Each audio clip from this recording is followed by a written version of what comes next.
vanishing.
Okay. Are we are we now able to test it? Yes. Okay. You know what? We're just gonna we're just gonna pretend like it's supposed to do all of these things. Oh my god. Why? Why technical difficulties? Why? Are we now able to test it? Yes. Okay, well, apparently now I can... we're just gonna pretend like it's supposed to do all of these things. Apparently now we have sound. Great. You know what? It's great. We have sound. I'm just gonna stop trying to figure out what is going on and just pretend like everything's what it should be. Right? Right. Oy vey. That's all I gotta say. Anyway, we're gonna be playing Arcadia Fallen, which hopefully you now can see and hear, and can also see and hear me. And yeah, I am still doing my fundraiser for direct relief to Ukraine.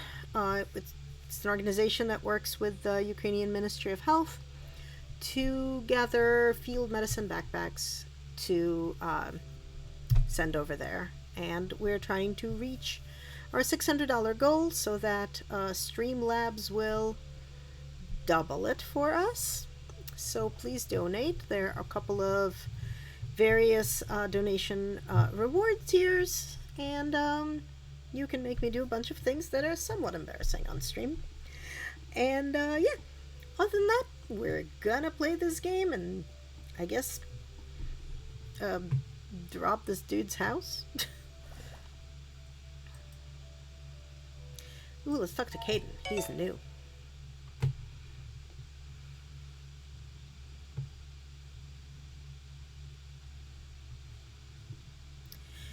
Oh, I can't find Caden anywhere in the shop. Instead, you run into Elizabeth near the storage room, looking troubled.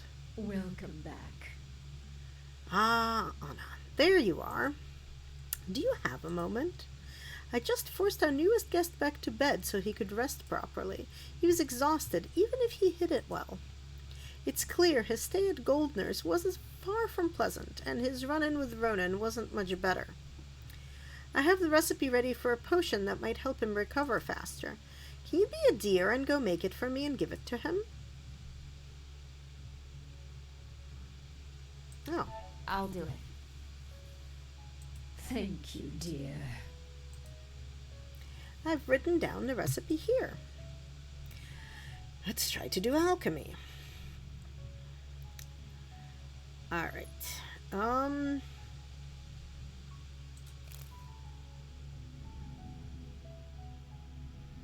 So we're gonna need...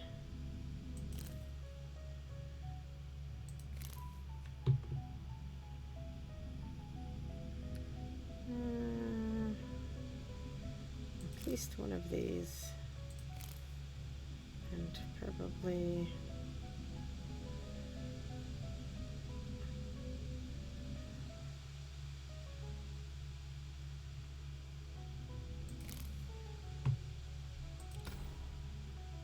Okay, so we're gonna need to have this and this, right? Yes. Well done.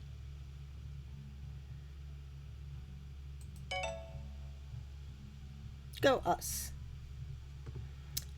You make a potion for Caden.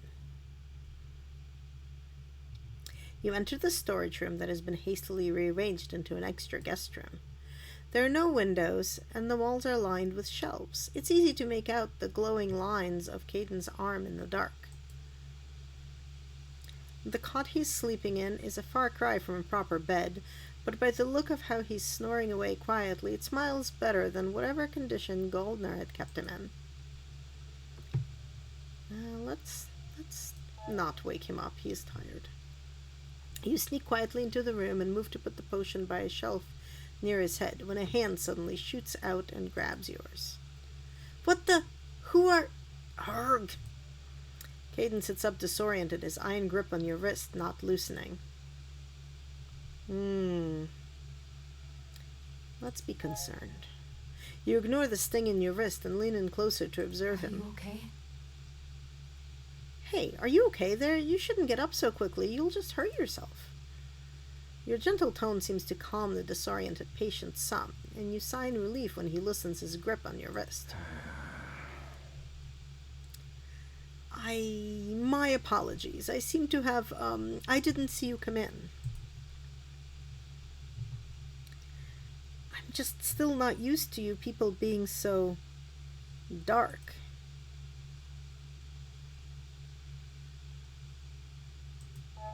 Huh? I guess that makes sense. We probably look pretty outlandish to you. Sorry, I didn't mean to offend. Are you offended? This is all so confusing. How do you properly communicate like this?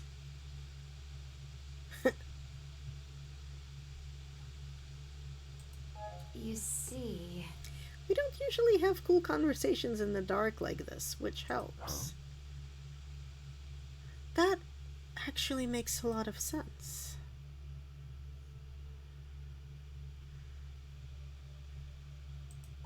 So... How are you doing, Caden? You look a bit rough. I will be fine. You don't have to worry. I refuse to slow down our mission.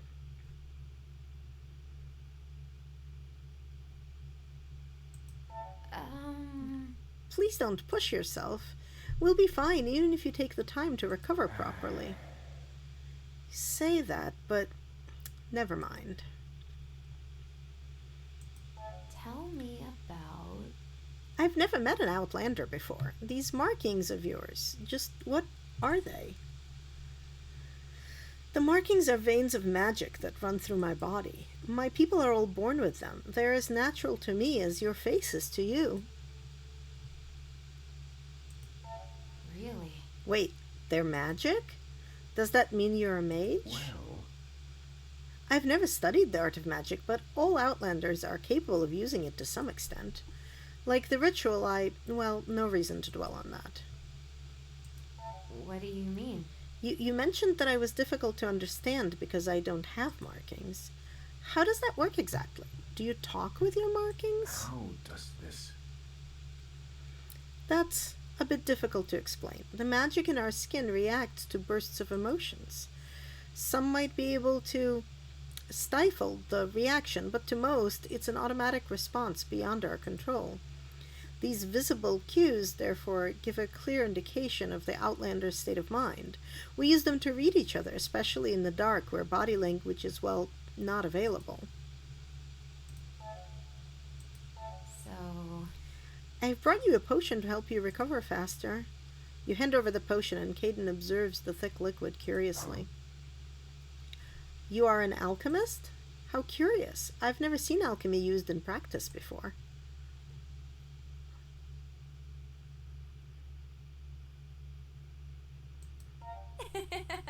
Fair warning, the taste will make you want to claw your tongue off, but it helps. Promise. How curious. I appreciate it. I'll save this. Thank you for the potion and for talking with me.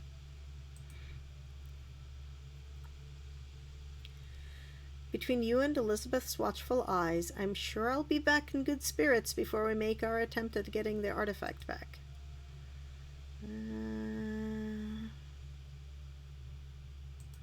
That's great. I'm looking forward to working with you. Likewise. You leave him to rest. I must admit, I'm a bit envious of that invisibility spell you use, Mime. To disappear from sight even in bright daylight. Not even the Nightwalkers can do that. It's not really that great since it only works on non-magi humans, but it beats having to hide away all day. Sorry about that. It's okay. It was my own recklessness that landed me in this situation after all. Hopefully, once all of this is over, I'll have the chance to explore the world of daylight on my own. I hope so too. If you want to, I'll share all the interesting spots I found with you. That sounds great, actually. I'm looking forward to it. Okay. Is there anything actually good in the tavern? In the evening, you and Mime make your way to the tavern to hunt down information from Michael. You find the mage sitting alone at a table in the corner.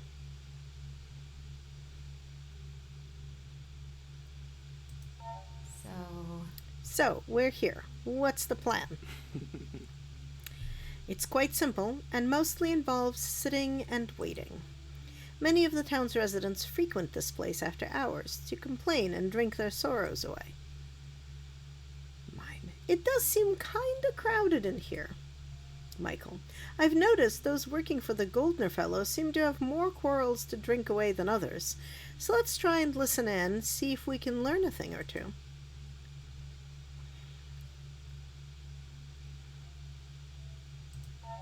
Really? You sure we're going to be able to listen in? We're not exactly inconspicuous. Michael. Was that a quiet jab at my fashion? Don't worry, these people are plenty occupied with their drinks. Trust me. The mage pulls out a deck of cards and starts shuffling with an easy smile. How about a friendly game while we wait?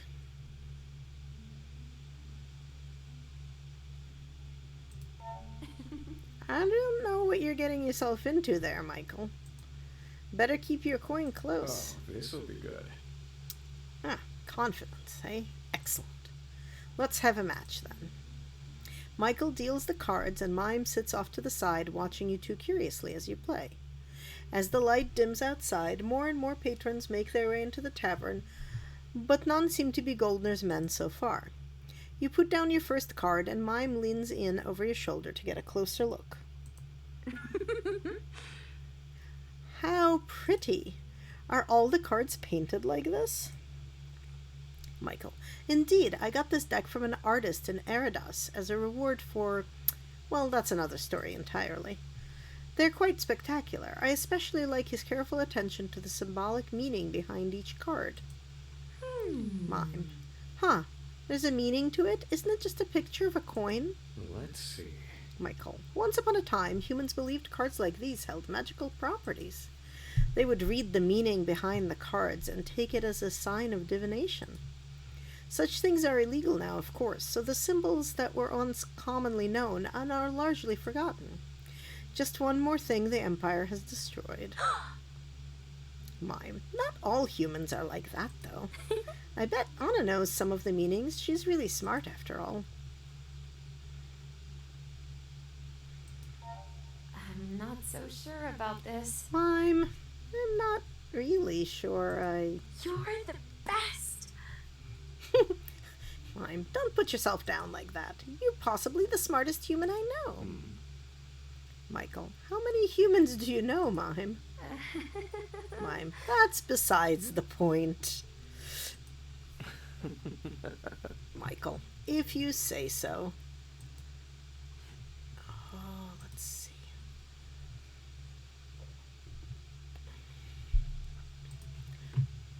Just make sure. Michael. I am curious now, though. Anna has been quite adept at subverting my expectations thus far. I wonder just how much of the old meanings have survived. Would you care to put it to the test? Okay. Sure, why not? It might turn out to be interesting. Let's see. Michael. I'm sure it will. Very well. Let's try it then. Why don't we start with the card that drew our dear Mime's attention? The coin. A card most often associated with wealth, but do you perhaps know its original meaning? I wonder. Meaning is trust. A coin is worthless if no one trusts in its value. Michael. I'm surprised you knew that one. We put our trust in the fact that possessing one of these worthless discs will allow us to trade it again. Humans are quite fascinating, no? Michael shuffles the cards, then draws 3, putting 2 of them face up and the last one face down. The bird gods. I believe you are familiar with the first 2. The sparrow, patron of heroes' tales, and the raven, harbinger of death. These brothers have a third sibling. Do you know who?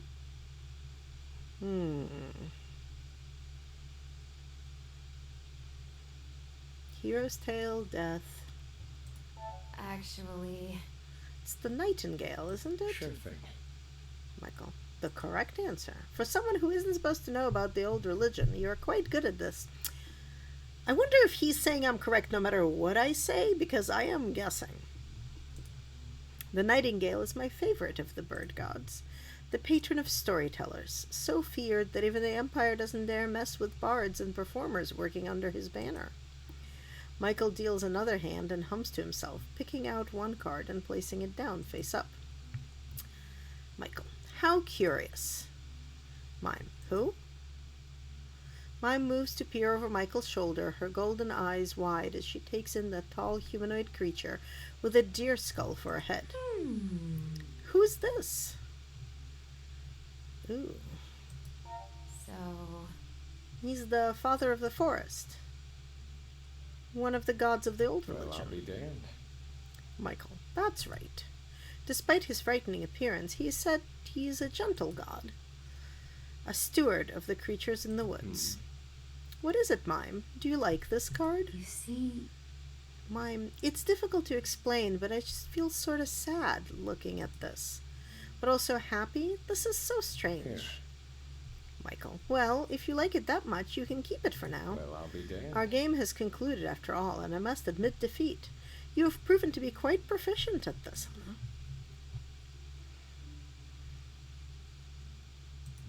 awesome. This was fun. Should we play again? Michael. Perhaps another day. For now, Mime seems quite entranced by my card, and it would be a crime to stop her. Also, he leans in a bit closer to whisper, I believe our quarry might have arrived. Michael motions subtly at the booth behind you is filled with 3 burly guys, each with a tankard of ale. Okay, these don't look very burly. Just putting that out there. Alright, anointed mine workers. I can't believe the boss had us act as delivery men. I thought we were supposed to do guard duty, not heavy lifting. Well, Cheerful mine worker. Well, you can't expect those scrawny mages to pull their weight. Tsk, I'm getting a bad feeling about using magic like that, even if it is from the capital. What if the safe is haunted with some kind of witch magic? What? Really? Annoyed mine worker. I suppose it's not our problem, since the boss isn't letting anyone into that precious office of his. I wonder just what kind of stuff he's gonna hide in that safe if he's resorting to using a magical one to keep it locked away. shut your mouth. Serious mine worker. Hey there, buddy. Let me give you some advice, as your elder and all. You gonna keep working for Goldner, you stop asking stupid questions like that. We guard the place, and it's no one's business what he's hiding in there. Understand? Annoyed mine worker. I understand. Michael empties his glass of wine with a sly smirk. How curious. Michael. Seems like our evening is concluded. Let us return home, shall we? You leave the tavern. The cold air is a stark contrast to the toasty bar, and you shiver. well done. Mime. So Goldner is hiding something. It seems his office is the place for us to go. Interesting. Michael. That would appear to be the case, but he recently installed some magic safe from the capital. He must recognize the value of the artifact he stole from Caden. This could be trouble, but at least now we know, so we can prepare. Well, isn't this neat? All in all, I say this little excursion of ours was very fruitful. Well, let's see. We did it. I agree. Go team. Woo. Mine. Woo. So, how is freedom treating you, my friend? Better than the chains, for sure. But it's still rather stifling. Getting tired of hiding in the shadows, are we? It can't be helped. If I act carelessly and am discovered again. Discovered being the key word here. You know, I do happen to have quite a bit of experience with hiding in plain sight. I believe it's a little easier for you to blend in. Have you seen my clothes? I think I can work around a bit of glowing skin. Victoria is not going to approve. I again will refer back to the word discovered. But of course, if you are not curious about how the town looks from outside this little shop. Okay. Let's go. This seems like a terrible idea. Terrible idea.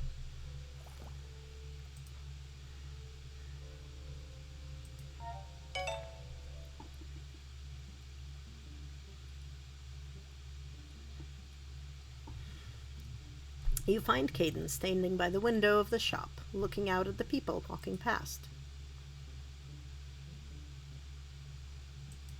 Hi.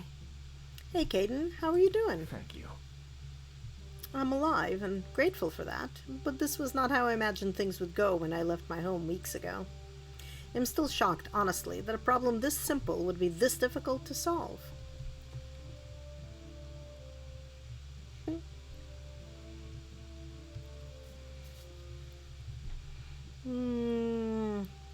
Let's be determined. About that. Things might look bleak now, but we're not going to fix things by sitting idly by. We can only work hard to try and change things. Thank you. Thank you. I think I needed to hear that, and you're right.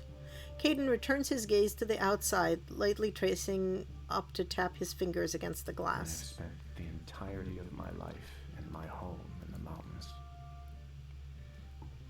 I've read about the sky and sun, about clouds and stars. They are even more impressive in person than I could have ever imagined. The first time I saw the sky, I almost felt like it would swallow me whole. However, you humans do not seem to care for it. No one barely gives it a glance, and you all hide away in these houses with brick and glass obscuring its beauty. Why?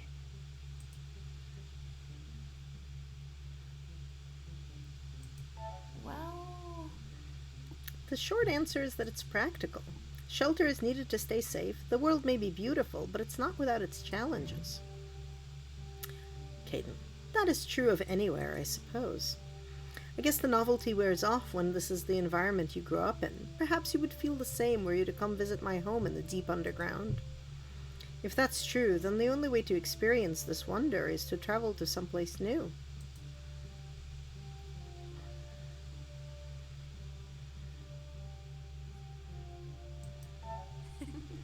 Traveling the world, chasing its wonders, that does sound quite nice. Perhaps once we have completed our mission, I will indulge in idle fantasies such as that.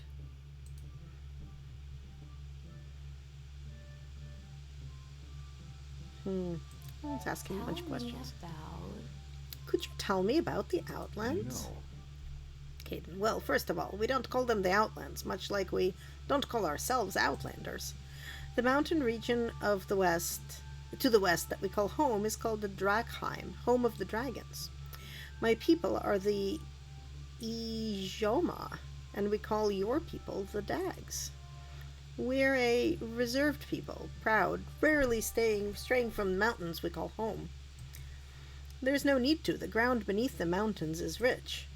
We sometimes trade with the Dags in the plains, but only rarely does anyone other than the Nightwalkers leave our home for the outside. what do you mean?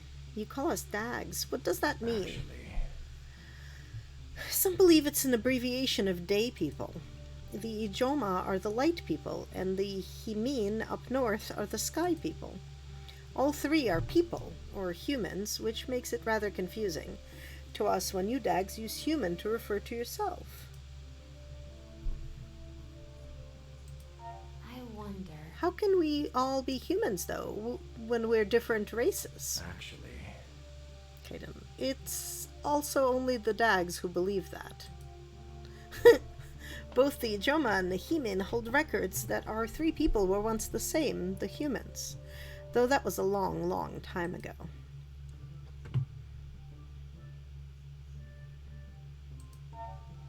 Huh? I've never heard about this. I wonder why. Caden, I'm wondering the same thing. The more time I spend among your people, the more I realize our two societies look at the world differently. It's unsettling that something that's such a clear fact to me isn't so for so many. Fascinating.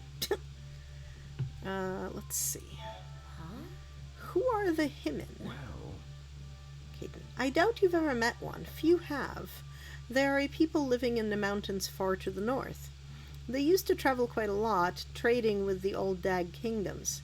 After your empire was formed, however, they retreated to their home and closed their borders. I've never met one myself, but I've heard they are a free-spirited and proud people. Some even say they grew wings so they could fly among the eagles, but it's hard to tell if that's true or just an exaggeration. I have some questions. I'm curious about those markings of yours. I can imagine. What do you wish to know?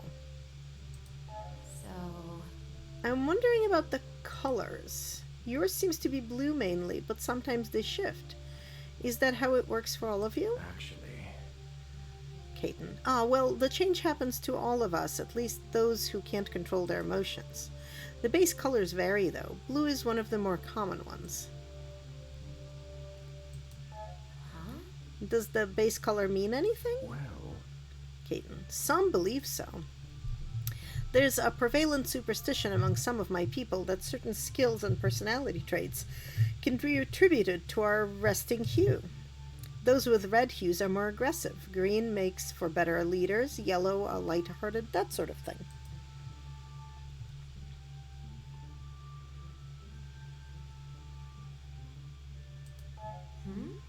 And what does blue mean then? Rebellious wanderlust? Caden. More like level-headed and rational, so yeah, not that accurate. There are some who benefit from such beliefs. Elders who guide the young based on their hue. Matchmakers who are paid to gauge romantic compatibilities. I suppose some people just yearn to be told who they are by someone else. I'll be off then. We should go. I'll be here if you need me.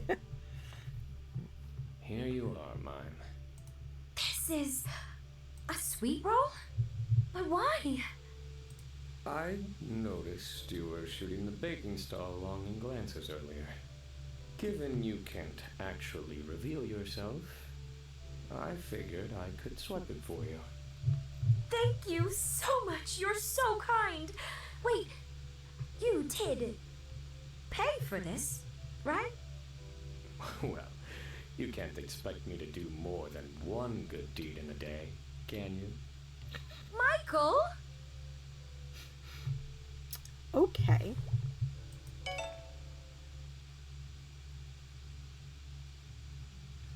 You find Elizabeth in the shop, and she looks up from the book she was reading as soon as you approach. So that's how it is. So I hear you and the others are heading out to do something illegal. About that. I'm going to need your help. We need a way inside Goldner's mansion without being I detected. see.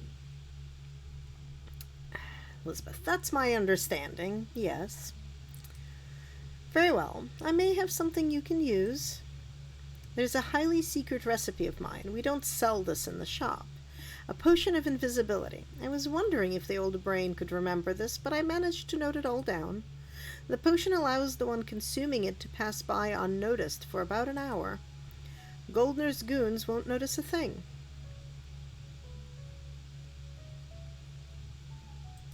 That's great. It's perfect. This is just what we need. How do we make it? Well, there's a catch, just like with everything else. This potion demands ingredients we do not currently have in stock. Quinn might be able to supply us with some, but we might have to get a bit creative in how we obtain the rest. I have the list of ingredients here, so take it to Quinn. They might have ideas about where to find the rest as well. When you've collected it all, you are ready to go, come see me. The potion must be consumed soon after it is made, so you should have made all your other preparations before that. Of course, I'll still be here to assist you, should you wish to do some regular alchemy training. I'm sure Quinn has stocked up on new ingredients by now, so we should be able to look into making even more new recipes. Let's see. Actually, I see. What do we have for? I wonder. If you knew about this recipe, then why have you never taught me? Elizabeth, well, this potion is not exactly part of the standard alchemist's portfolio. My intention and ambition were always to educate you so you would never have to use anything like this, but things have changed, which is why I now share this with you. So, Are there any other neat potions I should know about, like a go-away demon spray or fix broken magic seal glue? Trust me, if I had solutions to those, then you would be the first one to know. tell me about. How did you come across this potion? This can't be something that's found in any old recipe book. I see. Elizabeth, that's a simple enough question to answer, as I was the one who made the recipe.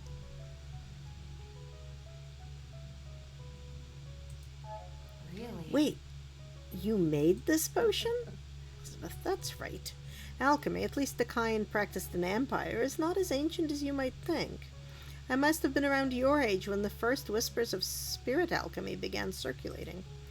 There was a great deal of experimenting done in those early years, and I have always been a curious soul, so I made quite a few discoveries of my own. Nowadays, though, such experimental brews are not considered proper magic anymore, and therefore they must remain a secret. Okay, that seems stupid, world. Like, this empire is kind of dumb. Do I actually have any more Actually, questions? I see. No, I don't have any more questions. Let's practice. What can we make?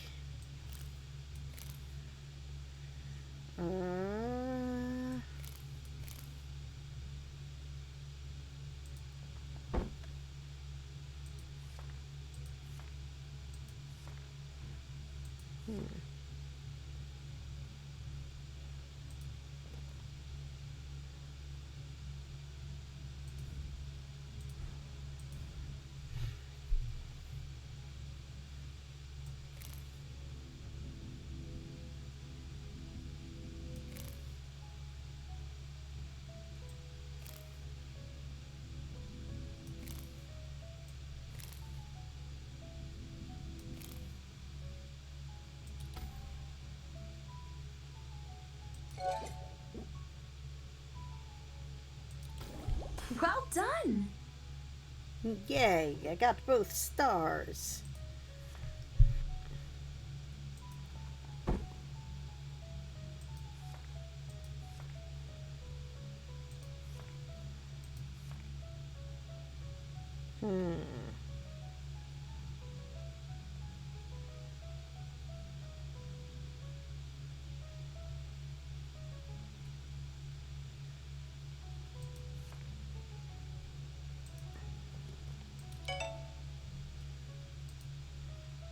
You step away from the table and glance over your recipe book. There are still new potions for you to discover. Perhaps you should come back and try to fill it out later. You might impress Elizabeth. Okay. I'll be off then. Good luck, dear. Alright, I guess. Hi, Puka. Thank you for lurking. Alright, good luck out there and be careful. Alright, so I think now we're gonna go to Quinn. Oh, you leave the shop and find Kim waiting for you outside, the small kid wringing his hands nervously. Did you find anything? Sorry, I was just wondering how it went last night. Did you find out anything about my brother? I'll tell you what happened. We found him, but we couldn't bring him back just yet. But don't worry, we'll get him back to you for sure. It's okay. Thank you. That's so kind of you. It's okay. I won't give up hope. Ronan will come back to me. I'm certain of it. Thank you again. Kim leaves and the door of the shop opens, Mime poking her head out. Oh. Mime. Poor kid. I wonder if there's some way we can separate his brother from the demon that possessed him. I mean, if we can do that with him, that might also help us to get separated. I see. That's a good point, Mime. We should continue to look into this. Thank you. Mime, I'm glad you agree. Let's do our best, okay? Oh, Mime. I've noticed you staring out the window sometimes. You should be more careful other people don't see you. Oh, right, of course. I'll be careful. What were you even doing there? You were just staring out at the streets? I never got the chance to properly explore this place. This is my first time experiencing a surface town, and I'm itching to explore it. You're also new to this place, aren't you? Don't you feel the urge to go look around? No. That was a decisive answer. Why should I waste my time? There's nothing of interest to me here, and I'll be leaving soon. There's always something to be learned from any new place you go to.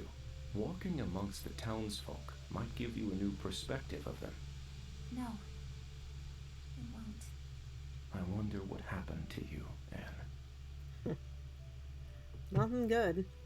Alright, so let's go to the flower shop. Welcome back. What can I do for you? So, Did you perhaps get some new supplies in? I have this list of ingredients from Elizabeth we need for a potion. Can you help us with any of it? curious. This is quite the odd selection of herbs. I don't think Elizabeth has ever asked me for any of these before. How curious. I could provide you with the roses, however the blue cornflowers are not something I usually sell. They should be growing in the forest, but they're quite shy, so they might be tricky to find.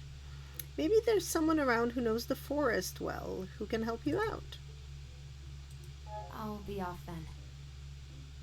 Take care. Well, You are rather expressive compared to the other Outlanders I've met, Caden. You've dealt with my people before? The hunters sometimes did business with the Nightwalkers. I've never spent much time with them myself, but even from afar, you get the impression that they're a stoic group. To put it mildly. What was that? Nothing. My, what interesting topsider architecture. I'll just go take a look at that. What in the world? okay then. Let's go look in the woods. Not creepy at all. About that. Mime. So, a blue cornflower. Quinn mentioned that we should try our luck in the forest. Maybe we should just try and go together.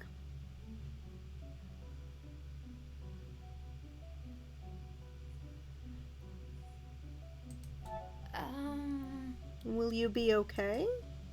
You were acting kind of weird the last time we went to the forest. Mime, what? Me acting weird? What are you talking about? Okay, fine, you got me. You know how I told you Victoria found me in the wilted forest? Well, I don't remember how I got there. At all. I have this feeling that there's something important I'm forgetting. But I just can't quite pin it down, you know? But I have this really strong pull towards the forest I can't quite explain. I just thought, since we need to look for flowers anyway, then I might do a little digging myself, right? Well, let's be diplomatic. Okay, as long as our main focus is to find the ingredients, then sure, we can look for clues about your past as well. Thank you. Really? Thank you. I really appreciate it. Alright, let's go. Nothing terrible will happen here. The forest surrounding Anemone Valley is lush and vibrant in the early spring, especially when it's not burned and desiccated and weird. The ground is covered in bright green foliage, and the anemone flowers the area is named after are just about ready to bloom. Mime. Elizabeth mentioned that this town holds a celebration when the flowers bloom out here. That sounds really lovely. I love it. Yeah, it's great. Everyone celebrates in the square with food and music. Then when the sun goes down, people go out into the forest to look at the That flowers. seems odd. Mime. Looking at flowers in the dark? That sounds a bit difficult. The flowers absorb some of the energy from the crystals in the mines below us. So when they bloom, they glow with magic energy. It's like stars, but on the ground. Really? Mime. Really? That sounds so romantic. I would love to see that, though it probably isn't that smart if the whole town is out celebrating. Mime lets out a pouty sigh. I wonder. Mime. What about you? Will you go? Oh, will you go with someone? Mime's words strike a chord within you. Is there someone in your life you'd like to bring to such a festival? Ooh! I get to actually, explicitly tell it I want to date someone. Excellent. You find yourself smiling softly as the thought of that person enters your mind.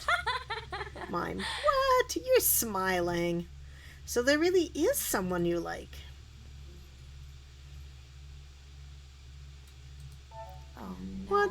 I'm not smiling. What are you talking about? Mime. And now you're blushing. That's fine. Your secret's safe with me. Oh. Mime rushes forward and crouches down near a tree where a blue flower is growing in the shadows. Look, here. Isn't that the one we were looking for? That's so lucky. You have to agree. This particular flower is incredibly rare, and the two of you have barely been searching for an hour. It almost seems too convenient. There's a rustle of leaves, and you whip around, spotting shadowy antlers slowly moving away from the clearing. A deer? Are you okay? Mime appears before you, arms full of flowers, but a slight concern in her eyes. You're looking a little pale all of a sudden. Something wrong? The deer is gone, and the unease in your stomach settles. You shake your head. I'm not so sure about this. That was so weird. I was sure I saw something moving just now. You think so? Mime. Something move? I mean, it's a forest, right? So there are probably animals here. Yes, that's it. You probably just saw an animal. Nothing spooky at all. Didn't really find anything could point me in the direction of my past. Honestly, this part of the forest doesn't trigger the same feeling of longing, the same way the dead forest does. I wonder why that is. Anyway, we should head back before Victoria gets suspicious. Let's take these to Elizabeth. The two of you return to the town with your bounty.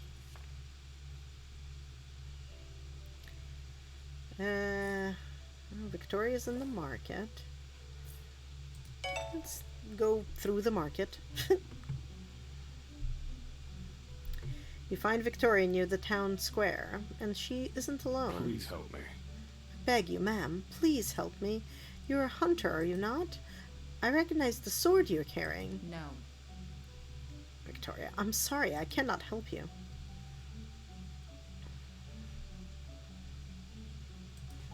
So, I'm sure if the man's in trouble, we can lend a hand, right, Victoria? You haven't even heard what he's asking for yet. The man looks nervous as you approach, but he stays put. I need your help. Please, my daughter has been missing all morning. She was playing with the other kids in the meadow, but when the rest returned for lunch, she wasn't with them. Victoria, and what is it that makes you think this is a job for a demon hunter? Well, Villager. The other kids said... Oh! Hello, Captain Kiard. You missed... Let's see. We learned that Elizabeth invented potions in her youths and remembered how to make a potion that makes you invisible. And it needs ingredients we don't have. So she sent us to Quinn.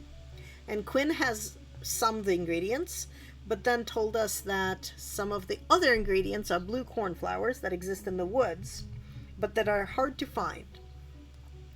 And Mime said that she was drawn to the woods and she doesn't remember how she ended up there, and she really is curious about her past.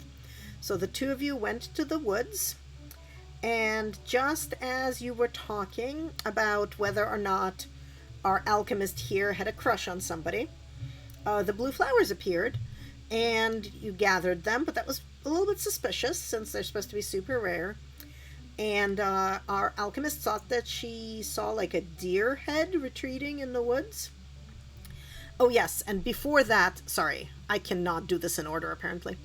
Before that, we went to the tavern to listen in to what people were saying, and we overheard some of the asshole guy's servants, or bodyguards or whatever, talking about how he installed a magic safe and he was keeping something really important in his office. And while we were overhearing that, Michael pulled out a deck of maybe tarot cards and asked if we could guess any of the old meanings, and basically I totally randomly guessed, but he claimed it was all right. One of the cards was the old forest god, which was like a person with a deer skull head. So therefore, like, that's why seeing the deer antlers in the, like, retreating in the forest after we got the flowers we needed was a little weird. Let's see. So we got the flowers, and Mime did not find anything out about her past, but did say that she wasn't drawn to the nice forest like she was drawn to the scary dead forest, and she didn't know why. And then we headed back, and I got here and ran into Victoria and this villager. And the villager is telling them that his daughter has been missing all morning, and that's about as far as we got. All right, let's see. So he says, the other kids said that Marie had already gone home, but there was something off about them. Huh?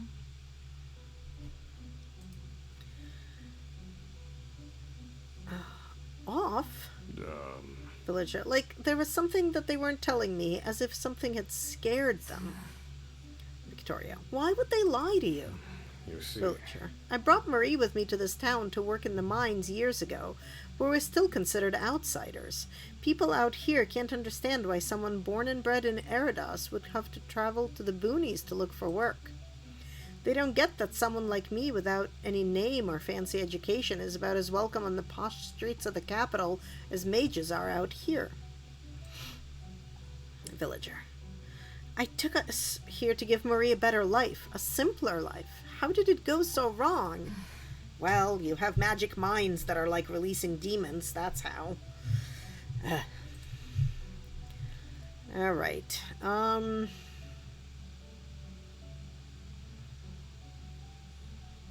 Yeah, let's be determined. We have to help.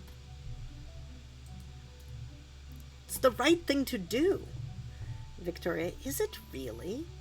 She looks towards the man who is wringing his hands and eventually sighs. Look. We'll look for your daughter, but I won't make any promises. The man lets out a deep, relieved sigh. Thank you. All I ask is that you try. Thank you. I will continue to look around town for her. Please find me if you discover anything. Victoria sighs and rolls her shoulders. Let's go. Alright, let's go look for the guy's kid. Really? So, Mime. So, do you think the missing child might have something to do with the About demons? that. Victoria. I can't rule it out completely, but I have my doubts. It is quite common for a parent with a lost child to approach the demon hunters for some kind of magical explanation. Usually, the kid is found hours later, safe and sound, too busy playing troll hunter to realize they lost track of time and missed dinner. Got it. Mime. I suppose that makes sense. Victoria. Kids are often a lot tougher than parents give them credit for.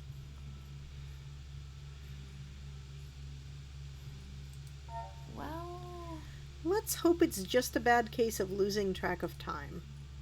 If we're lucky, maybe she'll let us join in a round of troll hunter when we find her. Victoria. Are you not too old for this? Mime. Did you get lost playing in the woods as a kid as well, Victoria? I bet you were super cute, running around with a little toy sword chasing trolls. Victoria. I did not. I was working diligently from a young age to master the skills needed to join the demon hunters.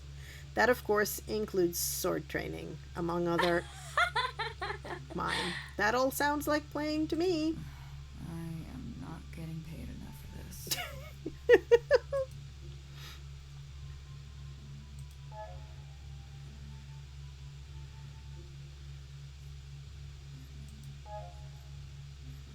That sounds adorable. I bet you were really cute as a child, Victoria. Victoria, honestly. I was a child with a dream of becoming a hunter. Nothing weird or unusual about that. Really? Mine, if you loved it so much, then why did you leave? Oh no, I'm sorry, Victoria. I didn't mean I said something bad just now, didn't I? Please forget it. Let's talk about something else. Victoria. It's fine, Mime. I think it's about time I gave you some kind of explanation. I used to be a hunter in training. However, I never completed the final test to get officially initiated. And that's why I possess the skills of a hunter, but I'm no longer a part of the guild, and instead work as a knight for the Empire.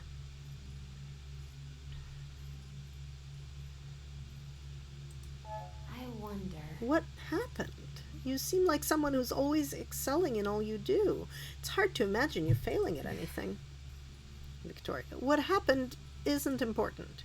Just know that the hunters were within their rights to throw me out, and I accepted their decision. After I left the hunters, I was struggling. I didn't know what to do, so I found myself drifting. That's when Alethea approached me. She took me in, mentoring me, and I became a knight working under her instead. And that's how I ended up here.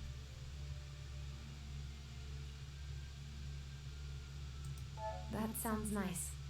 It was very kind of her, taking you in like that. Victoria, kind, huh? I'm not delusional. She saw the potential in having a knight with my skills working under her. I'm still grateful to her. She gave me another chance. I'm not going to waste it.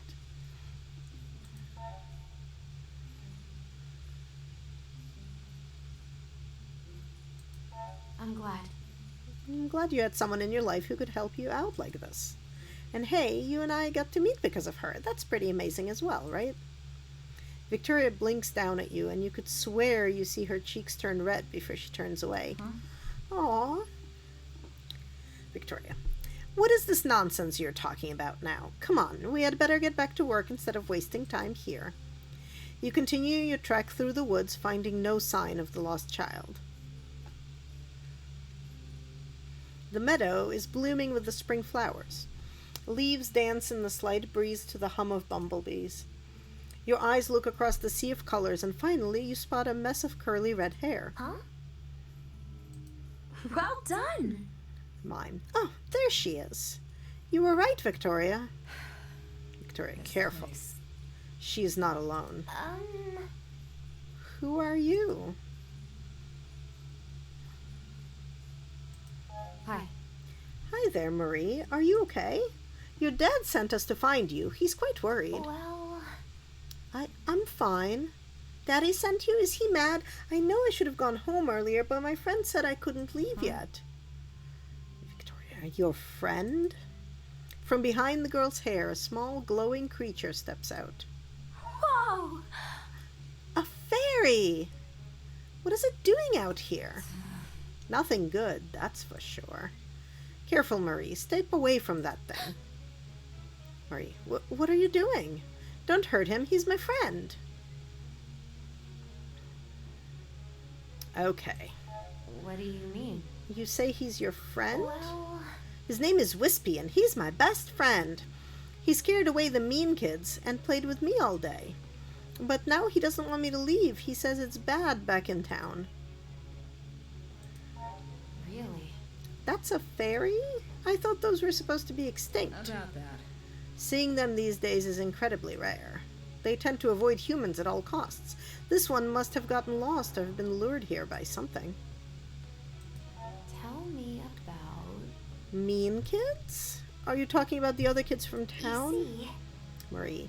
Dad said I should try and get along with everyone, but no one wants to play with me. They call me a stupid city girl and pull my hair.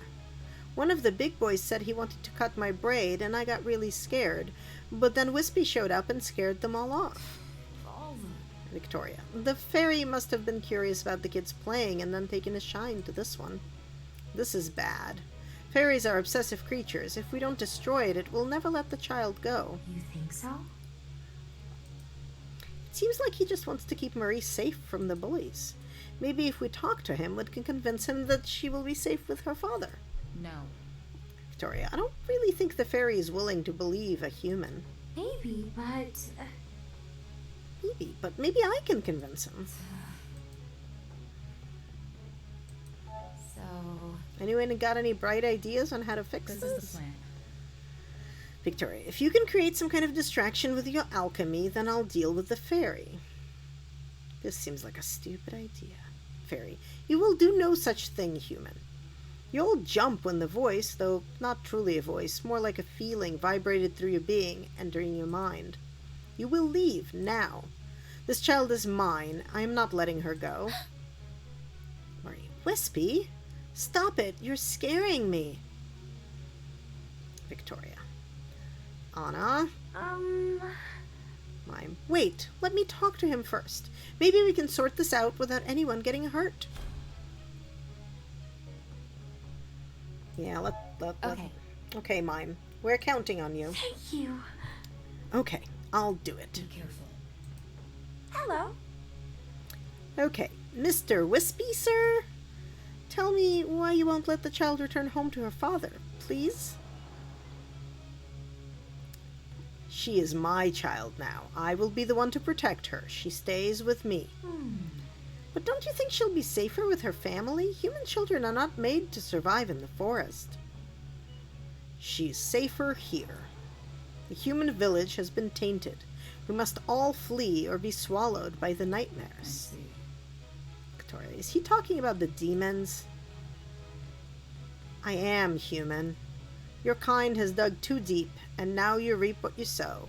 But this child does not have to suffer for the mistakes of her father.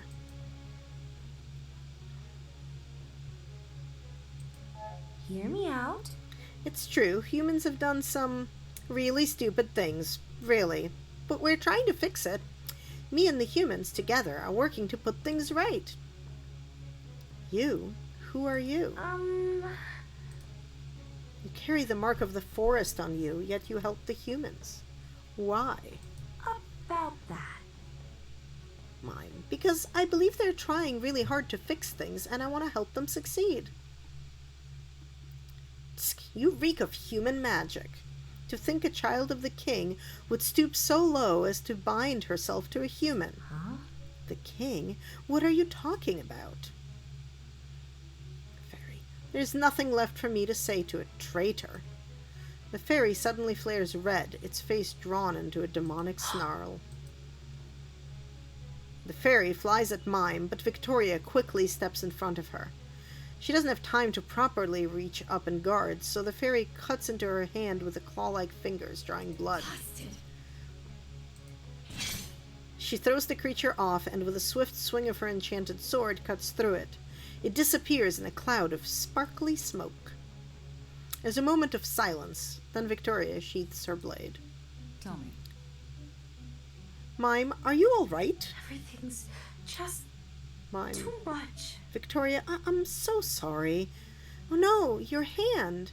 This is my fault. If I hadn't insisted on talking to him, you... It was a fine idea. Huh? Mime, what? Look. Victoria, we managed to get the fairy away from the child long enough for me to dispose of him safely. You did good, Mime. Thank you. Marie, I don't understand. Wispy, why did you... I want to go home. Victoria sighs and scratches her neck. So. Victoria, I'll take her to her dad. He'll need an explanation for this. Marie will too, once she calms Time to go. down. I'll see you at the shop later. That seems odd. Mime, Victoria, she thanked me. Feels kind of good to be useful to someone like this. Anyway, we should probably be off as well, yes? Okay, well, let's go back to the shop. You have the potion you need. Are you ready to go to Goldner's Manor? I'm pretty sure there's nobody else left to visit. I guess we go to Goldner's Manor. Dun dun dun. Dun dun dun. I don't even know what I'm doing or why I'm saying that, but that's fine. Elizabeth. Hey there, Anna. What can I help you with? Well, let's see. Actually, I see. Nope, do not actually have questions. I guess I'm ready to brew this did it. potion. I have all the ingredients for the potion of invisibility. Well done. We can make the potion now, but remember, it has to be used right after it's made. Are you sure you and the others are ready? Any other preparations you need to complete? I guess we're... Well, you know what? Here. Let's save.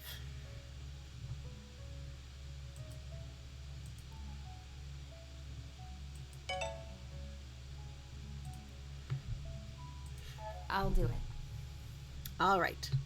Let's do I this. see. Elizabeth. Very well. Let's brew this potion then. Okay. So... at some point long ago, Pengu gave me a link, oh there we go, to all the puzzles. And I need to, you know, usefully attempt to totally cheat, I mean, look up how to make things. Well,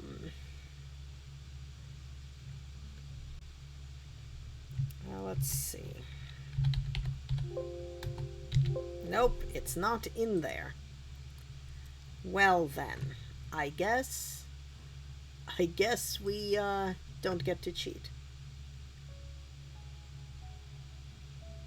Yeah, so this is like the secret potion that like nobody's supposed to know about, and I think she's kind of sad that it needs to be used.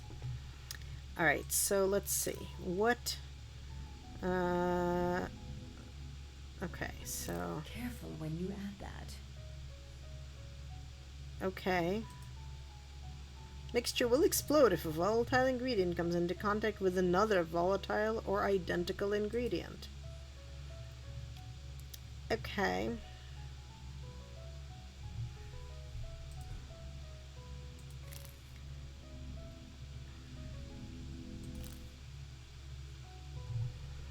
Now we need this thing. This thing makes... So I'm gonna need to do 2 of those, and I don't...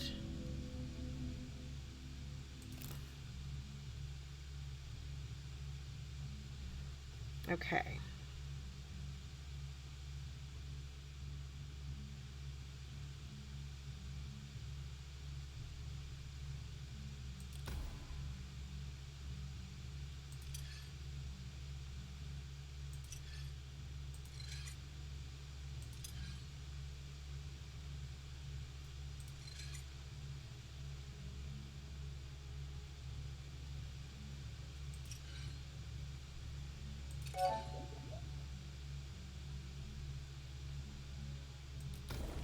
Another discovery!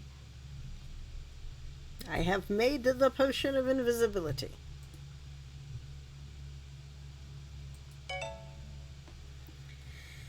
You brew the potion and pack it into your satchel. Good luck, Anna. Please be safe. Here's hoping we don't fuck it up. Your group is standing in the shadows, watching the Goldner estate. A guard is stationed out front, with even more, no doubt, waiting for you inside. Didn't think I'd ever return to this place. Can't say I'm looking forward to it. If you're getting cold feet, now's the time to say so. Of course not. It's my fault. We're here. It's only right that I help fix things. Everyone knows the plan? Don't get caught. We use the potion of invisibility to sneak in. We locate the office. I take care of the magical safe. We take the artifact, and we leave before we're all discovered.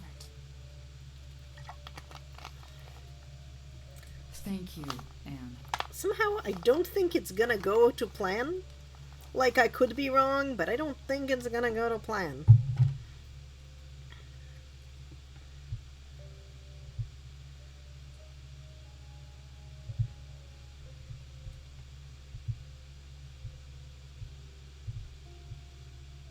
Ah! I don't know why I just did that so many times. Oh well. Spam, apparently. Sorry about that. Are you ready, alchemist?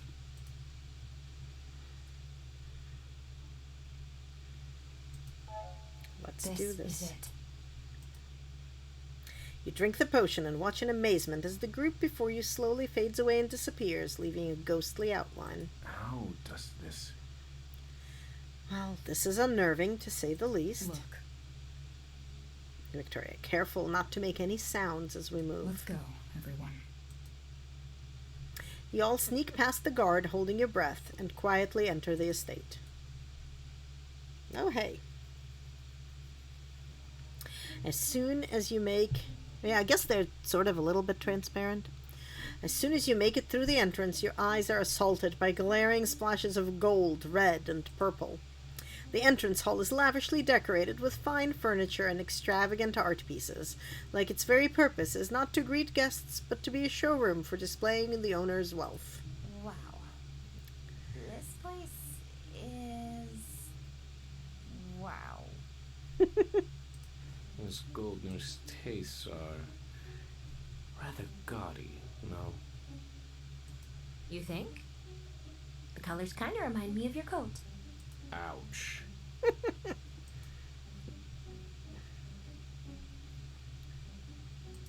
We've got to go. Let's save that discussion for later. We have places to be. We don't have much time. Caden, take us to the office. Right this way. Caden leads you through the gaudy hallways over expensive carpets and past precious paintings. You pass more guards patrolling the hallways, but your cloak of invisibility keeps you safe and out of sight. You make it to a finely carved oak door, and behind it you find a dark office. Caden hesitates before entering, his bright eyes looking around the empty space.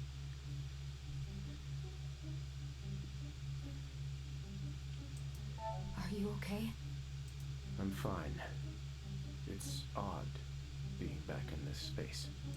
It all looks the same. Except... He walks over to the huge painting, taking up almost all of the back wall. Goldner's smug face grins down from the most hideous portrait you've ever seen. That painting wasn't there before. I think I would have remembered that. It seems almost too obvious. But the more I learn about the man, the less it surprises me. Let's move the painting and see what he's hiding. Victoria and Caden step up to either side of the painting and lift, easily moving it aside. And you are not at all surprised to find a safe hidden behind it. Is it... Oh, it's magic, all right. A key combination. This is troublesome. He actually went and bought something that's fairly high quality. It's not going to be easy to open. You can't tinker it free somehow? Not without setting off the alarm. We could just take the entire safe. You know? We're supposed to leave no traces, remember? Then, we've got to find the code for this lock. Good grief. Investigate the desk, the bookshelf, the painting. You take a closer look at the painting that was hiding the safe. Something is carved into the frame. A weird pattern that looks kinda similar to the lock. I wonder. I think this might be a clue. Let me take a look. Anne takes the note from your hand. It's a cipher. Looks like it fits the lock, but this is only the first half. I wonder if he put the second part down somewhere else.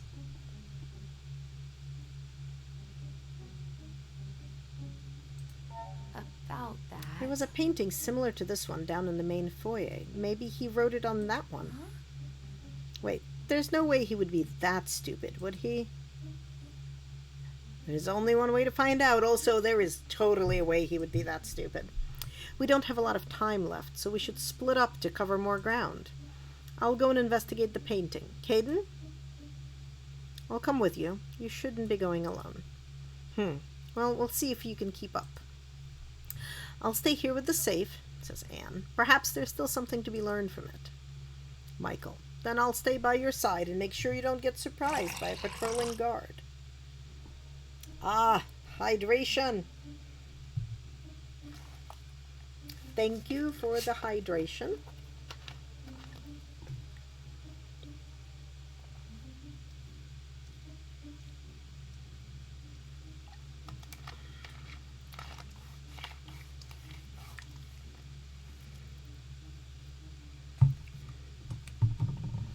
All right. I'll stay by your side and make sure you don't get surprised by a patrolling guard. Anne, as long as you let me work in peace. Victoria. Anna? I'm gonna go with Caden and Victoria. I'll do it. I'll go look for the code with you. Huh?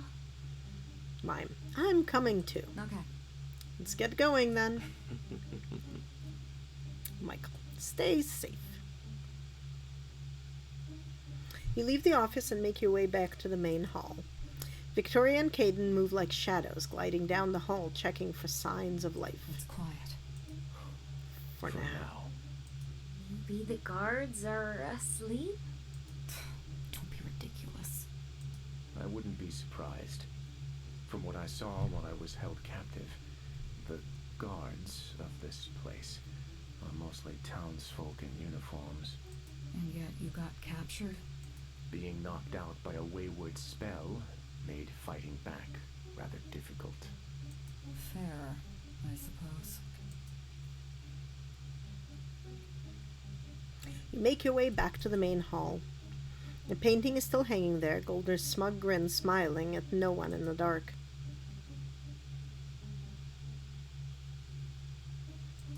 We did it. We're doing great. About that. Let's keep the celebrating to a minimum for now. Is it here? You look over the painting carefully and are delighted to find another pattern painted down in the corner. The man really is something. Make such a simple mistake is incredibly sloppy.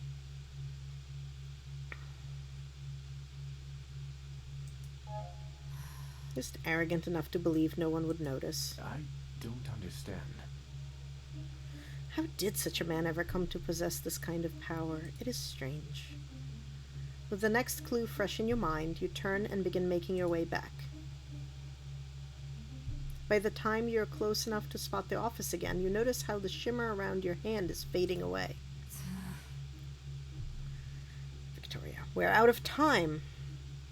Victoria notes grimly, just as Caden stops abruptly and you flinch at the sound of a bell-like jingle. You turn to Victoria, who has gone pale, opening up her jacket to pull out her orb of communication.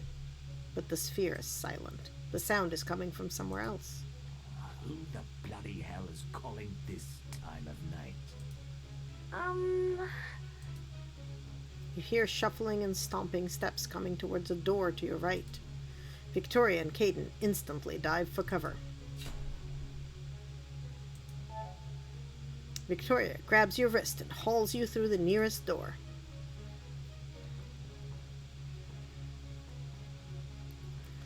Your world spins for a second, and then you're pressed up against the wall, Victoria's body shielding you, her hand resting on her sword as she watches the door intently.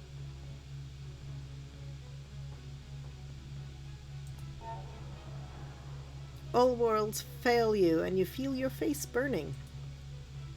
She's so close, standing over you protectively. Her bright red eyes are staring intensely at the door as the sound of Goldner's cursing becomes louder. She presses even closer, making you hold your breath when he passes by and continues on without pausing.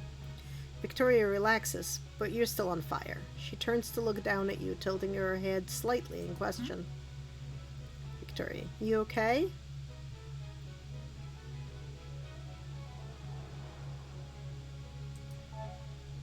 You blush and look down, scratching your cheek. I'm glad. I'm okay, thank you. That was some quick thinking Got it. there. Victoria, don't mention it. Come on, we've clearly outstayed our welcome by now.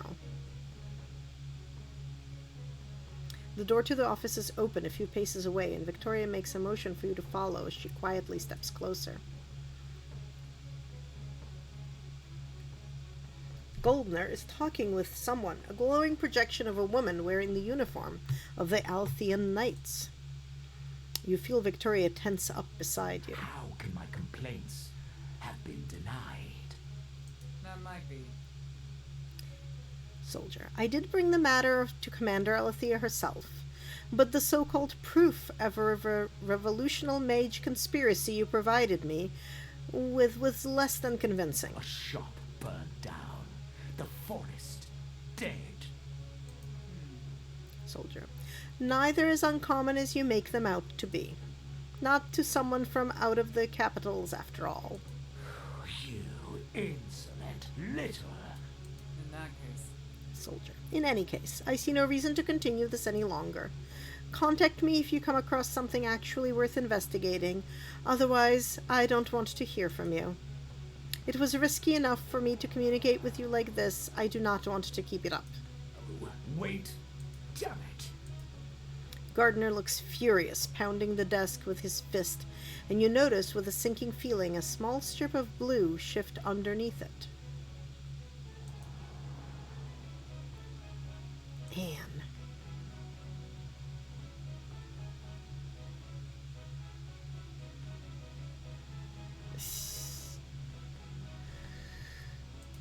We have to help. We need a way to lure him out, and quick. Victoria, obviously, but we can't reveal ourselves either. We need a distraction. Hi! Mime. Hi, friends. What are we doing? Victoria, blasted.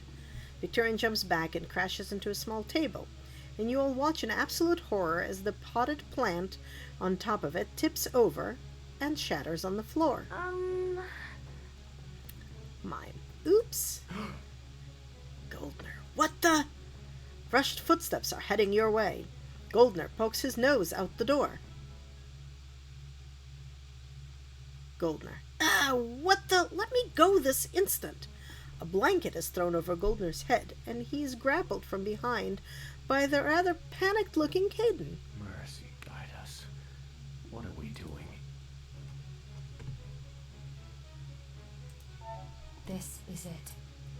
We have to hide him somewhere, quickly. Well, Mime. There is a closet in the hall. Fine. You.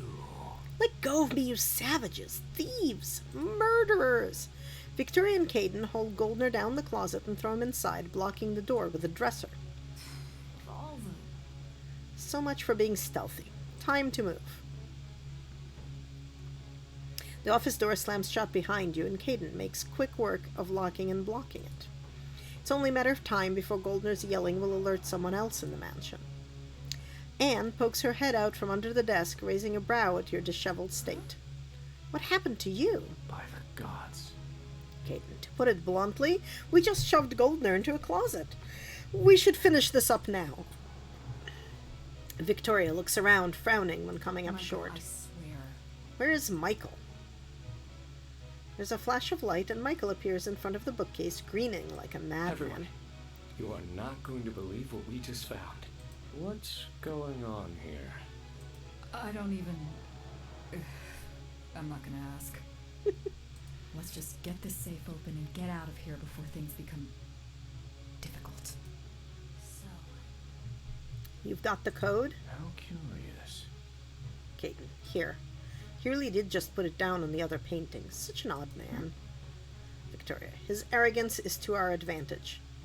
Anna, if you please. Oh, great. Decipher the code and match the wheel to open the safe. Okay. Alright, so 7 is this one.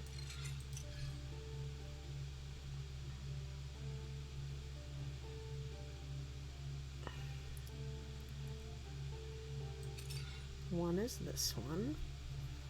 And 6 is none of these. Okay.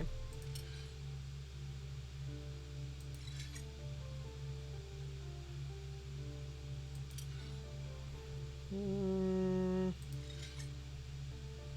this one needs to be 1, which is none of these.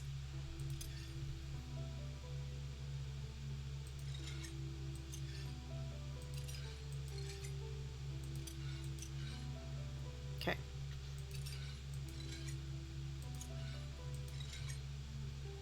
Right, I think this, maybe? 6, 1, 7. Ah, do I need to make all the other ones the same? Match all the wheels. Okay, great. This sucks. Okay. 9 and 8. Oh, goodness gracious. Okay.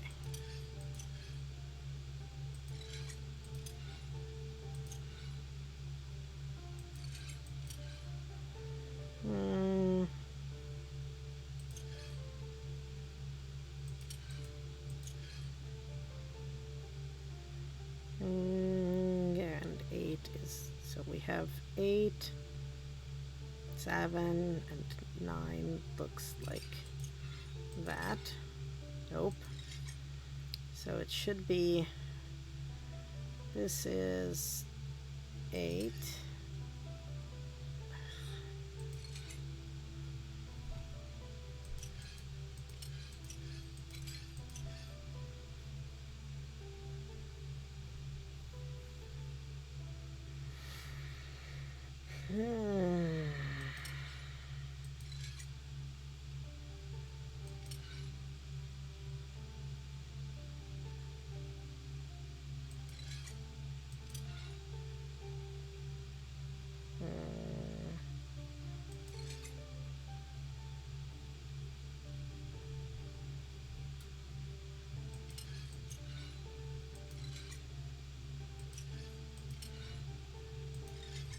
Okay, that one's all set.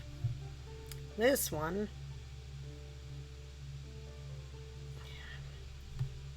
needs to have 4 over here, which that is, and 2, which that is, and this needs to be 6, and 6 looks like that.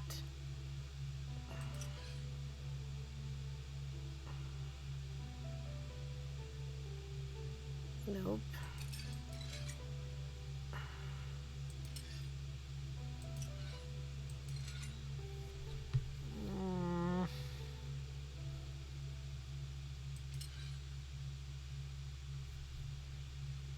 So this was 6 and 4 and not 2.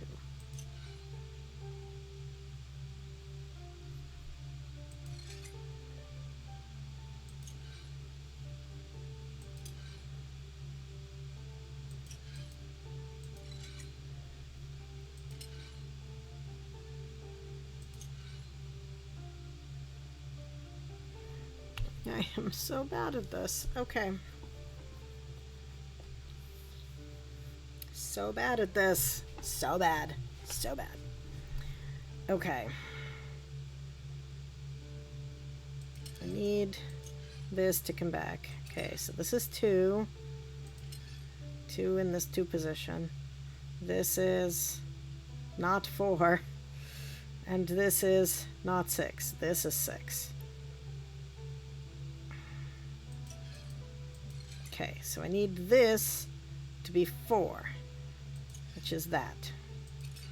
So 4, 2, and then 6 which is this. Okay, so now this one is correct. Is this one still correct? This is still 8. This is 9. And this is 3.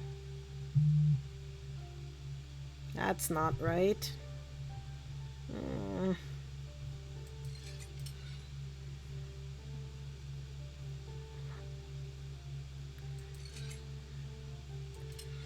That's 3. What the heck is that? That is 5.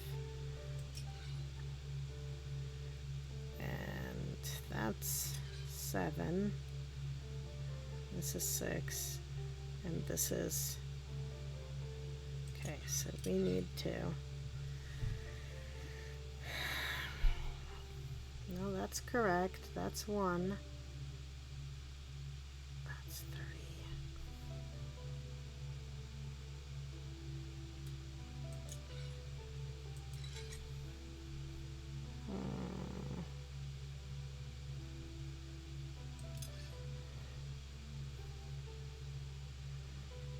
That's 5. That's 3. And that's 1.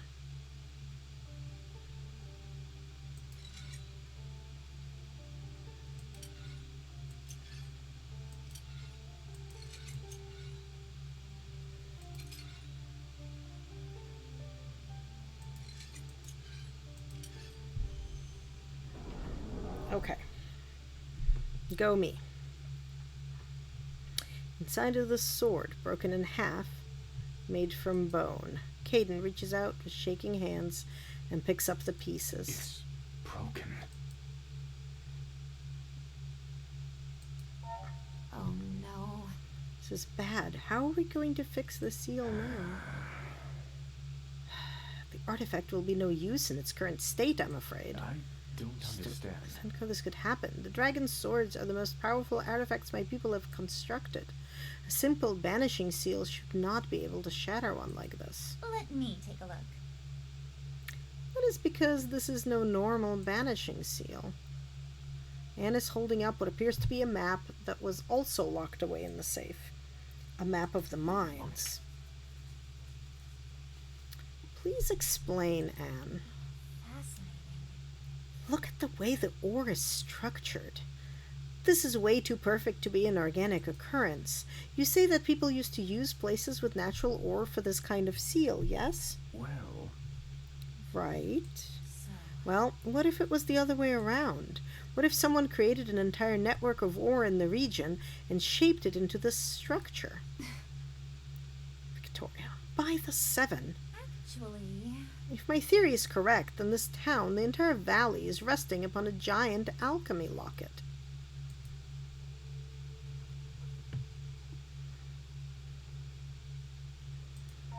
So, Let's all try to keep a level head. This is huge, but it doesn't change the fact that we have to find a way to stop this, yes? Victoria, you're right. Something like this cannot possibly be allowed to get free. What do you think, Anne? Is it possible to fix a seal this big? seems logical. Anne, I think so. I'll need to make some calculations. We should bring the map back with us. Let's see. Michael, so since no one seems to want to point out the obvious, isn't it rather suspicious that Goldner is in possession of such a map? It's almost as if he knew all along that his business was destroying what I assume is the continent's largest demon prison. Goldner will pay for this. We'll deal with him and his involvement in this when we have successfully prevented the catastrophe. Huh. Michael, very well, Madam Knight, if you say so.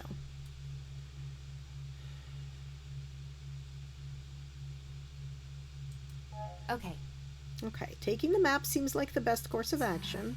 Victoria, if he wants to make a fuss about these being missing, he'd have to explain just what these things are.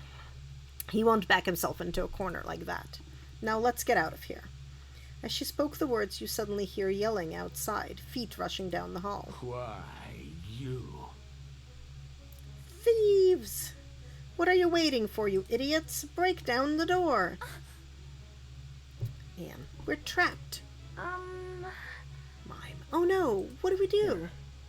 Michael, this way, everyone. I found a way out.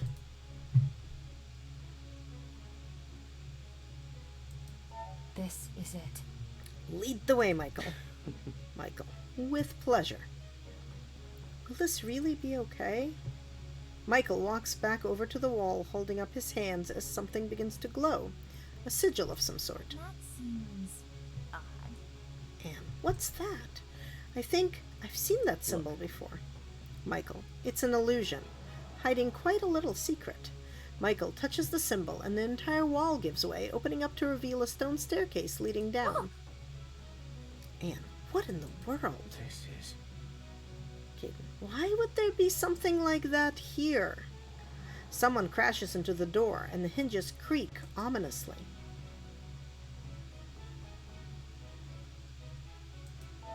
We've gotta go. We can investigate that later. Right now, we need to stay safe. Right. What we find down there can't possibly be scarier than what's up here, right?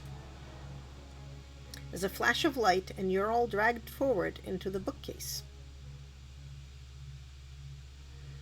You all stumble down into a dark, dusty hallway, the secret door swinging shut behind you. I don't understand. Just what is this place? Fascinating. Seems like an escape tunnel. They're quite common in noble houses as a safety measure against the peasant revolt. But it only opened when Michael touched it. It looks like some kind of magic lock. Enough of this. Victoria, we will investigate this later. Victoria gives Michael a pointed look. But for now, we should just get out of here. We got what we came for.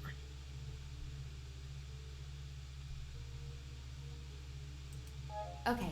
I agree. We've made enough noise for one night, I think. Mime, you can say that again. Let's go. The tunnel continues down and away. You hurry along, but hear no signs that Goldner and his men are following you. It appears you are safe. For now. Dun dun dun. The forest is pitch black, the crowns of the trees obscuring any light the moon might have provided. You step out of a doorway in a large oak tree, the magic door snapping shut behind you, and Michael, as the last one, steps through. That's a relief. Mime, finally, no more tunnels! Mime hugs the nearest tree in relief, but the rest of your group is less ecstatic. Caden, in particular, is staring at the broken remains of his sword with a faraway look in his eyes. I'm sorry. I've led you on a fruitless chase. And for what? Actually, I wouldn't say that. Anne walks up to the Outlander and picks up the hilt of the sword from his hands to study it curiously. We did learn more about what we're dealing with. We might be able to salvage something from this situation yet. How curious.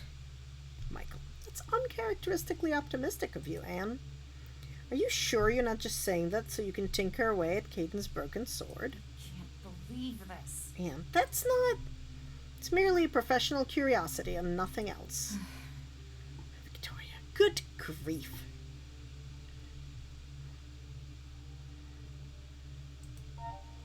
Well, We might not have gotten exactly the outcome we wanted, but we got out unscathed, and that's all that matters.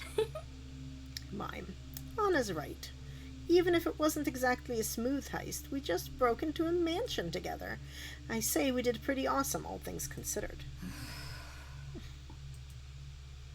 You return home. Well, this seems like a good place to, pause.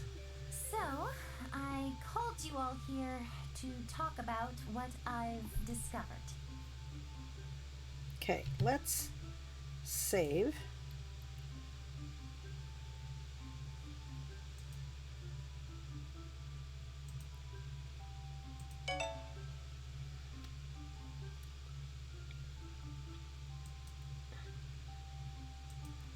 All right, gang. Well, thank you for hanging out and playing along with us. We'll play more next week. I am going to probably wrap up and go to get some of my knitting done, and I will see you all later. Before I go away, just remember that we are still doing fundraising for direct relief to Ukraine. So please definitely donate if you can. Every little bit helps. And thank you for hanging out with me, Captain Kyorda. That was awesome of you. Love.